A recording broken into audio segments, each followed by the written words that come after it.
എല്ലാവർക്കും നമസ്കാരം. കഴിഞ്ഞ ദിവസം നമ്മൾ കർക്കിടക മാസത്തെക്കുറിച്ച് സംസാരിക്കുകയുണ്ടായി. കർക്കിടകം ദുർഘടം പിടിച്ച മാസമാണെന്നും ആ മാസത്തിൽ നിന്നും എങ്ങനെ ആ ദുർഘടത്തിൽ നിന്നും കരകയറാന്നൊക്കെ പറയണ്ടായി. അപ്പോൾ അതിൽ ജപമെടുക്കുക, വ്രതെടുക്കുക, പ്രാർത്ഥന ഉണ്ടാവുക, രാമായണം പാരായണം ചെയ്യുക എന്നൊക്കെ പറയുന്നുണ്ട്. അപ്പോൾ അങ്ങനെയുള്ള പ്രവൃത്തികളൊക്കെ നിങ്ങൾ തുടങ്ങി എന്ന് വിചാരിക്കുന്നു. അപ്പോൾ എന്തുകൊണ്ട് ജപം എന്നുള്ളൊരു ചോദ്യമുണ്ട്. എന്താണ് ജപം? ശരിക്കും പറഞ്ഞു കഴിഞ്ഞാൽ മെൻ്റലി ഡീക്ലട്ടറിങ് എന്നാണ് പറയും നമ്മളതിനെ. നമ്മളെ തന്നെ ശുദ്ധീകരിക്കുന്ന ഒരു പ്രോസസ്സാണ് ജപം. നമ്മൾ എന്ന് പറയുന്ന നമ്മുടെ ഉപാസനാമൂർത്തി. ഇപ്പം എൻ്റെ ഒരു അവസ്ഥയാണെന്നുണ്ടെങ്കിൽ ഞാനെന്ന എൻ്റെ ഉള്ളിലെ വിഷ്ണുമായെ തിരിച്ചറിയാൻ പറ്റാവുന്ന ഏറ്റവും എളുപ്പമായിട്ടുള്ളൊരു മാർഗമാണ് ജപം. മനസ്സിലായോ? നമ്മളുടെ ഉപാസനാമൂർത്തി നമ്മൾ തന്നെയാണത്. ഈ ഓഷോ ഒക്കെ പറഞ്ഞ പോലെ എന്താ, പ്രപഞ്ചം എന്ന് പറയുന്നത് നമ്മൾ തന്നെയാണ്. പഞ്ചഭൂതങ്ങളാൽ നിർമ്മിക്കപ്പെട്ട ഈ പ്രപഞ്ചം നമ്മളാണ്.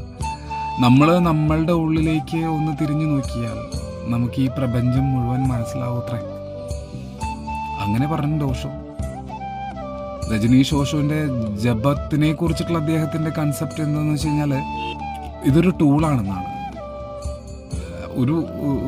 ഒരു പ്രത്യേക അവസ്ഥയിലേക്ക് നമ്മളെത്താൻ നമ്മൾ ഉപയോഗിക്കേണ്ട ഒരു ഒരു ഒരു ഒരു ഒരു മാർഗമാണ് ജപം, ഒരു ടൂൾ. അങ്ങനെ തന്നെയാണ് പറയുന്നത്. അത് കഴിഞ്ഞു കഴിഞ്ഞാൽ, അവിടെ എത്തിച്ചേർന്ന് കഴിഞ്ഞാൽ ഇത് വിട്ടുകളയണത്രേ.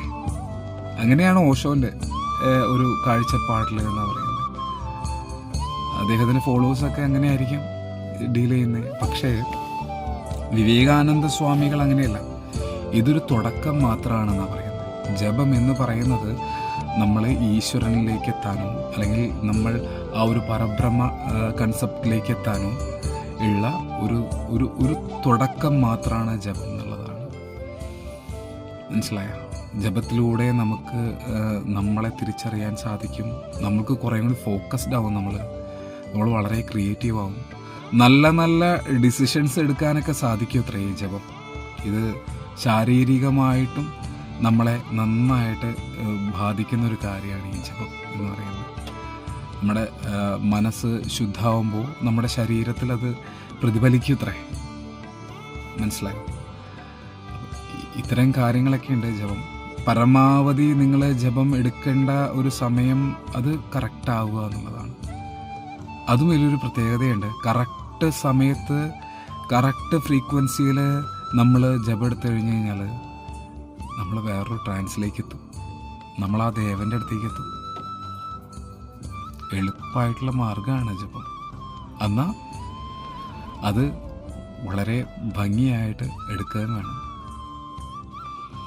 എല്ലാവരും ജപം എടുക്കുക, അവരുടെ ഇഷ്ടമൂർത്തിനെ തിരിച്ചറിയുക, അവരുടെ കൂടെ ഈ കർക്കിടക മാസം സ്പെൻഡ് ചെയ്യുക. ഞാനുണ്ടാവും നിങ്ങളുടെ കൂടെ. ഇങ്ങനെയൊക്കെ കുറേ കാര്യങ്ങൾ സംസാരിച്ച് നമുക്കിങ്ങനെ മുന്നോട്ടേക്ക് പോവാം.